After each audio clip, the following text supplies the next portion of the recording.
welcome to Virtual Congress website. This time we're on phone, not online, on phone. The subject this week is going to be Charles Langworthy, the candidate for the Republicans. Charles Langworthy, he's just plain an illiterate Republican. And the issue is his lack of qualifications for a Republican candidate for the legislative branch of Congress 2020. Langley claims to be a constitutionalist, but he doesn't know how to articulate constitutional clauses for war strategy. Watch this clip. Hello, welcome back to Live with Michael Blooming Jr. Today we have Charles Langworthy with us. He's running for U.S. Congress in Michigan District 9. I've interviewed candidates all over the country on Live with Michael Blooming Jr. It's great to have Charles on. I've also interviewed Tom Norton, who's running in Michigan, also Steve Young. And it's just so great to have people that are fighting. I was actually in Michigan before I worked for the Diocese of Lansing. I was in Lansing for about 4 or 5 months in 2016. I did a lot of golfing up there, so that was fun. It's a nice area. So it's nice to have you on the show today, Charles. Thank you for your time. Thank you, Michael, for having me on. So why don't you tell the listeners a little bit about your background and who you are? Well, I served in the Navy for 10 months, and I was injured in a training accident, and I was honorably discharged due to conditions related to my knee injury. I came out of the service. I worked a few jobs. My injuries prevented me from, holding more gainful employment until I decided to become a realtor a few years back. And I went about becoming a realtor, and I did pretty good for myself for a little while. And I've been just trying to be a family man here and doing the best I can. And I've always just seen that the system is corrupt, and that is one of the reasons why I'm running. Because there's a lot of corruption out there preventing everybody from being the best people they can be.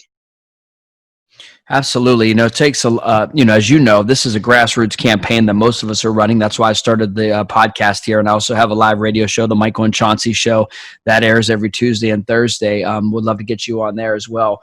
The thing about it is that we have to fight. We have to move forward. We need donations. We need volunteers. What's your grassroots plan? What are some of the things you're doing to try to win back the House in 2020? And who's your incumbent? Who are you facing there in Michigan?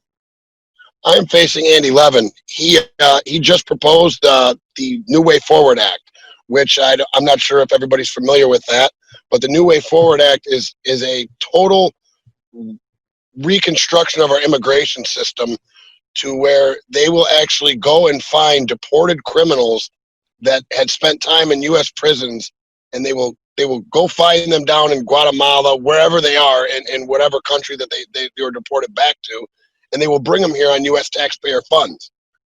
Now, these are people that were in jail for armed robbery, assault. It doesn't matter what they were in jail for. Child molesters.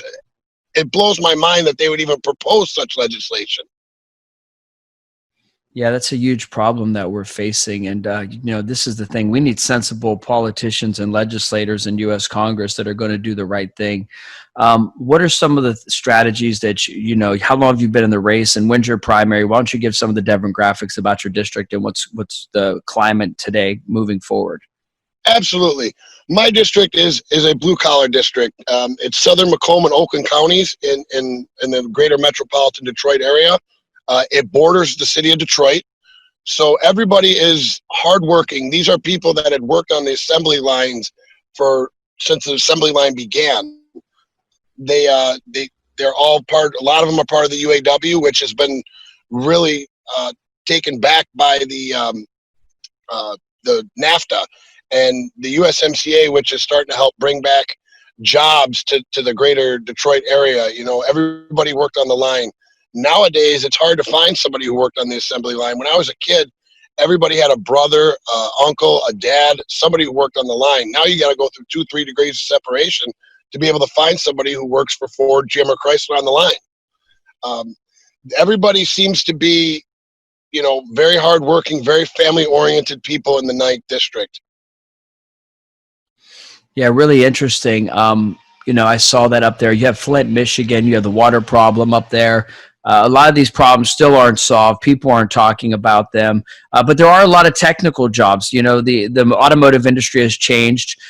President Trump has done a great job to keep manufacturing in the United States and try to stop offshoring and outsourcing, and putting America first. What's your position on that, and what are you going to work to do to bring some of those manufacturing jobs and get the training that's necessary to fill those gaps? Absolutely. What I want to do is get back to being able to let people start their own businesses. You know, there's the automotive suppliers. You got your tier 1, tier 2, and tier 3 suppliers, all of which supply the big three and supply each other. Well, as of right now, a lot of them have been shipped overseas. I would like to see more startup companies and giving tax breaks to individuals that want to create businesses and more manufacturing. That was one way to start to bring back manufacturing, especially into America, but especially into the Ninth District. There's a lot of small businesses in the Ninth District. You know, everybody seems to. It's hard to describe the Ninth District because it's very unique. It's every town USA. You know, we have our problems and we have our solutions, and we have a real strong sense of community. And you know, it's a very diverse district. You know, we have a lot of African Americans, a lot of Caucasians. We have a lot of Middle Easterners, especially the Chaldean community, and they work very hard. Everybody works very hard, and we all get together pretty good. You know, you see these problems across the nation of these social justice warriors, Antifa, stuff like that. That stuff really doesn't happen in the Ninth District because everybody in the Ninth District seems to at least put that stuff aside, and we all look at each other as human beings. And that's kind of one thing that the Ninth District can shine upon to other areas of the country, is a sense of community. You see what I'm talking about? Charles Langley hasn't a clue about any of this stuff. He just wants to be in Congress, like most of them do. They're looking for a check, and they're looking for honor for themselves. You know, because he talks about corruption, but he has no clue how to stop it. You need to know what the corruption is and how to stop it. You just can't sit up there and talk about somebody like what he says about Andy's plan, you know, with the Mexicans. How do you stop it? We already know about that.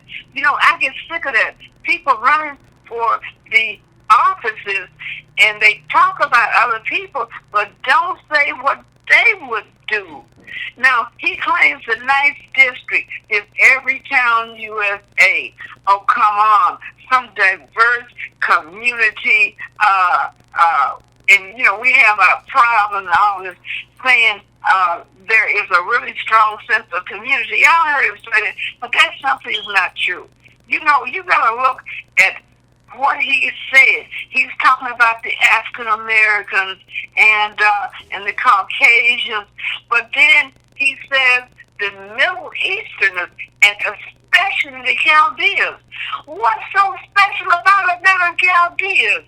They just over here under the United Nations international immigration to make money.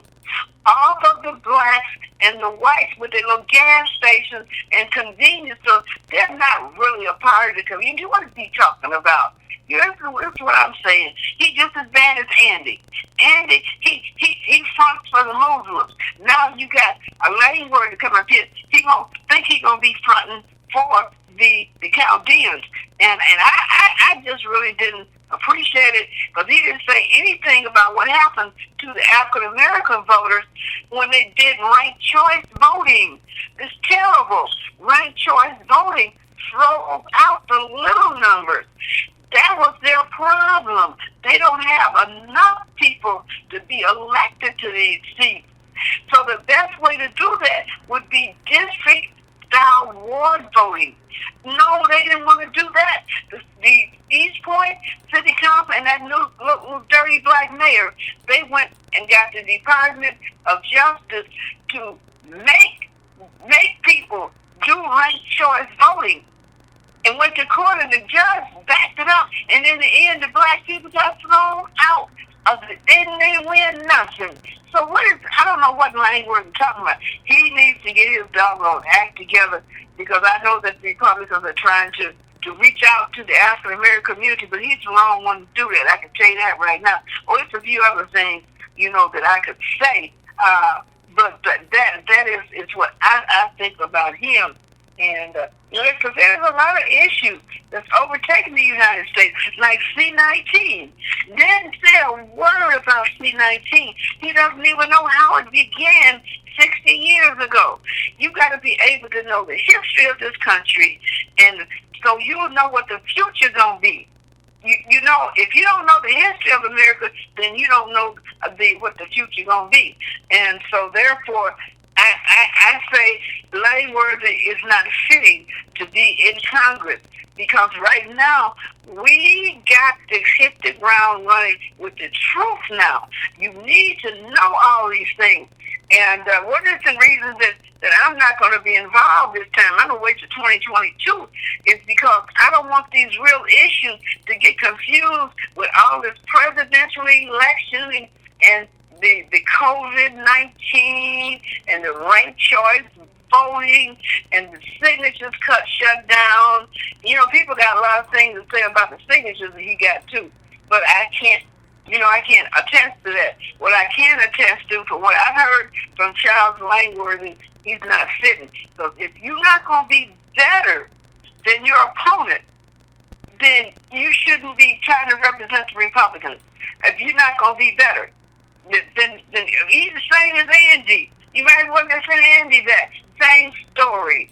You know what I'm saying? So that's what I got to say about Charles Langworthy. He doesn't even understand about the excess immigration in these filthy UN countries, that started the diseases in America. He don't know nothing. All he talking about, he just want to go to Congress with this little jazz conversation he got, and I'm just not going to buy it.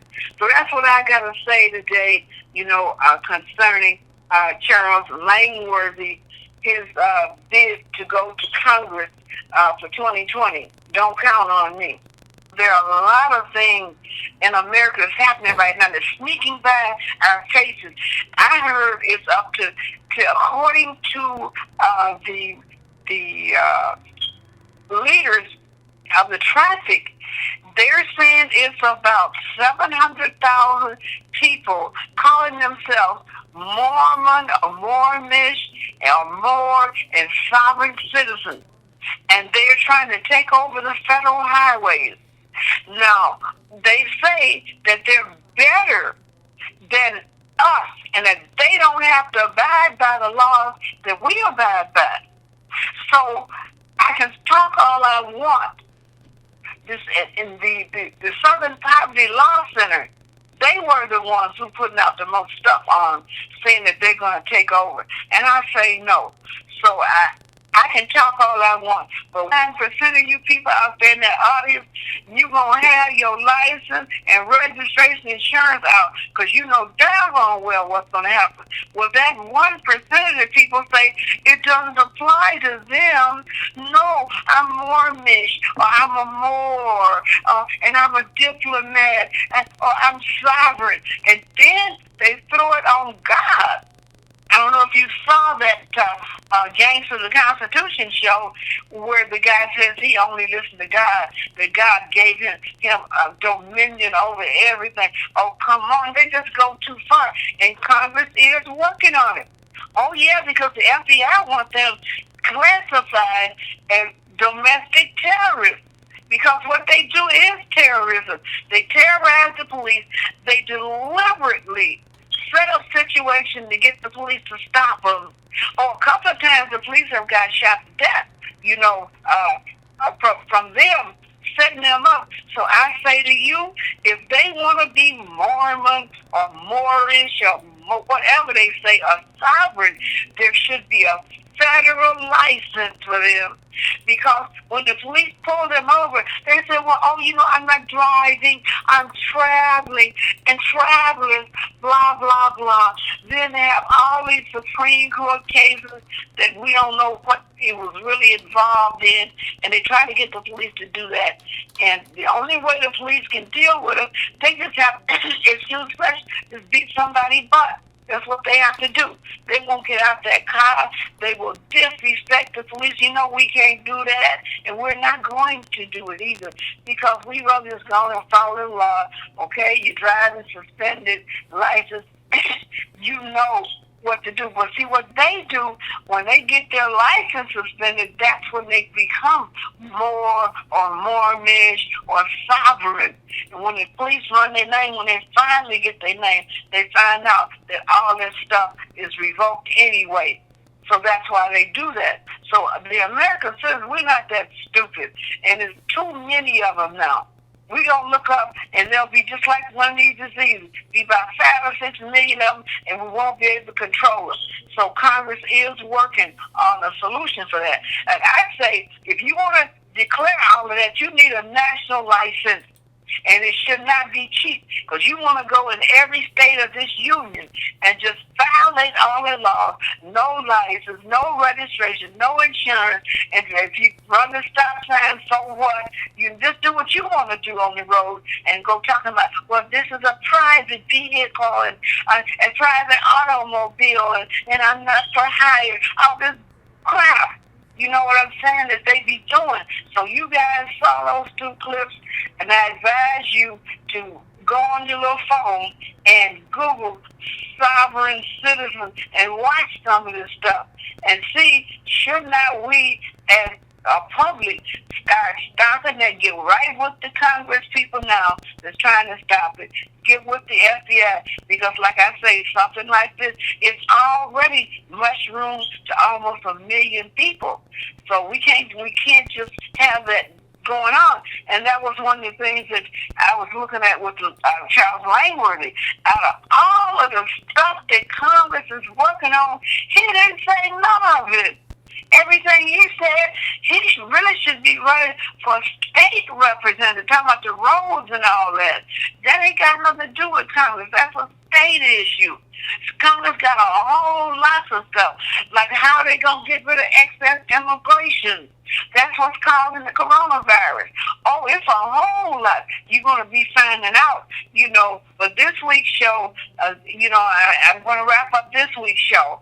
You just saw... You saw Langworthy's little dissertation, whatever it was, and he's not a constitution when you hear that. And then you saw another big problem that's coming our way. We got almost 1 million people on the road who want to take over the road and make us do all the paying for. It's kind of like a violation of Amendment 13. They want us to be in servitude to them. Oh, yeah, that's what Amendment 13 is. It says there shall be no slavery or servitude in the United States. Oh, yeah, well, you hear them, just listen to them enough, and if you don't feel like you're in servitude, then something wrong with you, because that's exactly what they be saying when they say they're private and we pay for it. So that's what I gotta say. Charles Langworthy, he needs to drop. He can't drop out because I think he's the only one. But as far as I'm concerned, they might well just send Andy on back. Because Langworthy is the same thing, and I would be very, very upset to see a Republican getting in there and doing the same mess. And then he doesn't have the qualifications. No. He missed 2 doggone many things that Congress is working on that's extremely important. And the fact that he's talking about especially Chaldeans, that's where all the stuff come from. When they started bringing all them people from all over the world, from all these filthy countries, that's because America used to be disease-free. For about 40 years, nobody got sick. Didn't start getting sick until they start dragging all these different people in these filthy United Nations countries here. And now they don't know how to stop it. And he hasn't said anything about it. He don't know. He's trying to help these nasty people. Talking about the Chaldeans, especially them. And these people over here to make some money. Any of these convenience stores you go into, or most of the supermarkets and gas stations, it be some of them foreigners over here trying to make some money off of the white and the black people. And I advise the white people and the black people to start thinking, get together and see what's happening to you, because that's how they're being disinherited. That's how it's happening. And you got somebody like Charles Langworthy, shoot you'll be continue to be disinherited, because I'm not going to get back in until 2022. Because I'm not going to be bothered with all this mess they're doing with the corona and the ranked choice voting and the presidential election and can't get signatures. I'm not going to be bothered with all that. So anyway, it's Christine Timmon signing off, and it's unfortunate, that the Republicans don't have anybody so far to speak for them except Charles Langworthy. What a waste of a candidate as far as I'm concerned. So that's it until next week.